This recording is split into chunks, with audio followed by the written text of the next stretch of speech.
ଆପଣ ପାଖରେ ରଣଙ୍କ ପାଖରେ ଏଠି ଅଛି ଫ୍ରେମରେ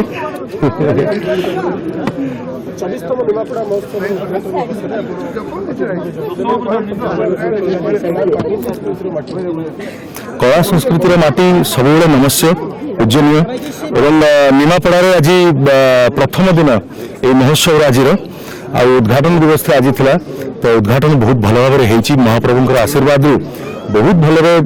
पाग भी आम साथ देला जोटा आम निश्चिंत कहीपर कि कोभली भाव पागर परिस्थिति रही महाप्रभु आशीर्वाद लोक मानकर प्रार्थना और लोक मानकर आस्था निज महोत्सव निज माटी प्रति जो भल पावा जो सम्मान और अपांकर जो अक्लांत परिश्रम ऑर्गेनाइजिंग कमिटी सहित मिसिकी